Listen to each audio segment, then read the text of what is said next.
Hello, friends. This is Dave Hurwitz, executive editor at ClassicsToday.com, here with a selection of sexist CD covers. Yes, sexist CD covers. I have no other way to describe them. You would think that in this day and age, with everything that's going on in terms of the questioning of our cultural institutions and their relationship to various members of our society, including women and minorities, that people would be really careful about this stuff.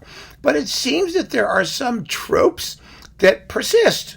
And if there's ever any evidence that the classical music business and the record business particularly is still a male-dominated sexist enterprise, I think that these record covers will put that to rest. In fact, the truth of the matter is, and it really is something that I've always been sort of surprised at, if you look at the comments, if I look at my subscribers, only a tiny percentage of them are female. And I think that's a shame because I know that there are just as many music lovers out there who are women as men, probably more. I mean, traditionally, subscribers to live concerts, to symphony orchestras and cultural events and things like that have been women. And it was, women who supported the symphony orchestras and all of the great cultural institutions in this country, anyway, in the United States.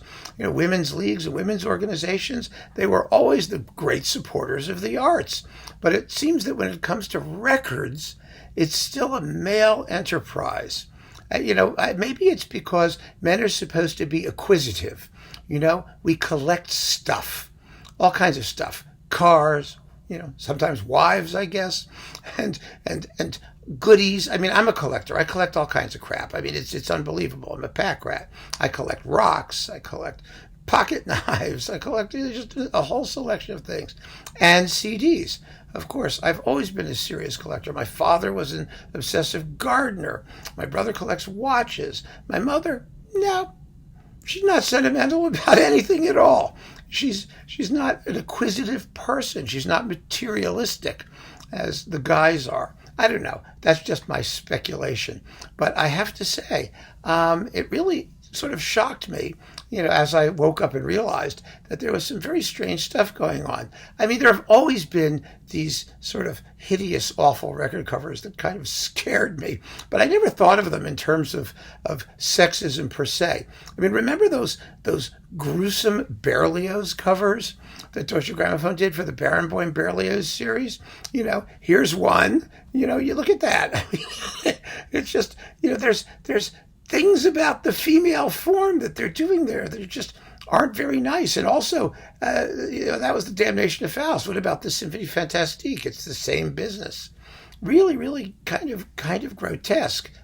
And there were periods in our sort of cultural history where obsession with the female form, the concept of the femme fatale, which I've actually written about and talked about. I did a talk about the sexual politics of string vibrato, believe it or not. You can look that one up. It really is astonishing the extent to which what you call stereotypes of or models of masculinity versus femininity determine people's approach and response to cultural norms. But that's all very sort of highfalutin and intellectual history stuff. This is commerce I'm talking about, just plain commerce. And so one of the labels that seems to be heavily into the female form when it comes to record covers is Capriccio. I love this label. This label's got all kinds of great repertoire. I have permission to use sound clips. I think they're marvelous. I really do. But I'm looking at the cover art because I've been using a lot of these things lately, and it's kind of surprising. I mean, here is, Dochnani. There's a Dochnani disc that I will be reviewing shortly. And it has a very attractive picture of a very beautiful young woman on it. That's fine. And then when you get to Hans Roth, you have like the female Amazon warrior type thing here. I'm not quite sure what that's supposed to mean, but there it is. And then things start to get interesting, a little spookier. For example, Franz Schrecker. Oh yeah, Schrecker. You get the spooky lady. Spooky lady. And we have spooky ladies on all of his operas to turn around and take a look. You have spooky lady opera covers. And, a lot of these operas, they have nothing to do with women, or they have nothing to do with spooky women. I don't quite understand what the point of that is. Of all the composers who has nothing to do with spooky women, Walter Braunfels of all people, and I talked about some of his stuff. It's wonderful. It's a great series. But here, look at this one. You get the creepy woman photo, the creepy, tormented, tortured women photos. And again, you turn the thing around and we have these tortured female forms. And that's what is featured on all of these discs. They're tormented females covered in mud, photographed in darkness. What does that mean? Here's another one. His works for piano and orchestra. Walter Braunfels, it works for piano and orchestra. What does this have to do with works for piano and orchestra? I know, and this is, again, there they all are. Here they are, the creepy female forms. What is that?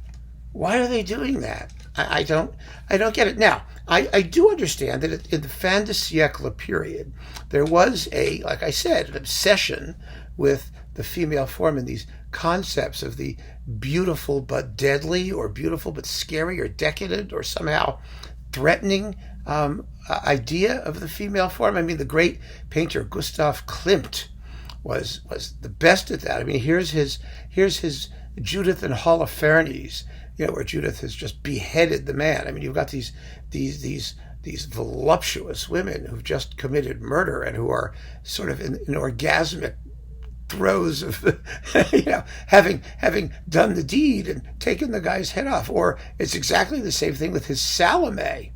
That's another one of those. They're fabulous paintings. They're wonderful, but they are very disturbing.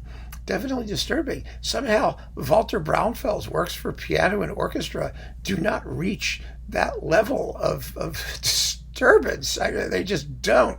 But who am I? But it gets a little weirder. It really does. Because let's put Capriccio aside. At least they're dealing with that whole fin de siècle period and that decadent period. I kind of see it. I kind of do. Although, maybe something like a picture of Walter Braunfels, well, maybe not. I don't know. But depends on what Walter Braunfels looked like. But what about that Vivaldi edition on Naive?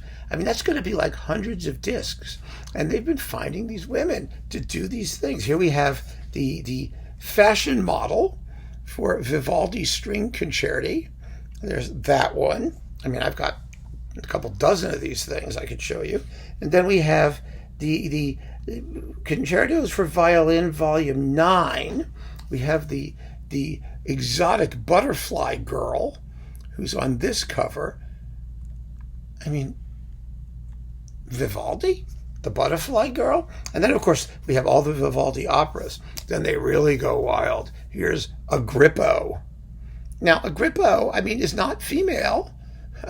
Agrippo is what does this have to do with Agrippo? I don't even know what that is. It's got feathers. It totally baffles me. But they're all these pictures of women. And I'll bet you anything that the people behind these labels, the people who are making these decisions, are not female. Mark my words. I have a feeling that we're talking about male approvals here of the artistic concept behind each album. Now, is this a bad thing? I don't know. I'm not going to say. It's not for me to say. I wouldn't be the one who would be offended by it. But it really struck me in this day and age, with all that's going on about the performing arts, and things like the accusations of racism and sexism and that in the record industry they're blithely carrying on as if nothing's happening. Do you see it? Do you see what I see here, or am I just imagining all of this? I really don't know, but I wanted to just put it out there and let you guys have a look at it. Let you guys, you see, I'm a sexist. Let you folks have a look at it. Let all of you have a look at it. And give me your opinion about what's really going on. I was surprised. I was really, really surprised by this. I have to say, when I thought about it, it just struck me. And maybe it will strike you too. So keep on listening, folks. Thanks for joining me. Take care.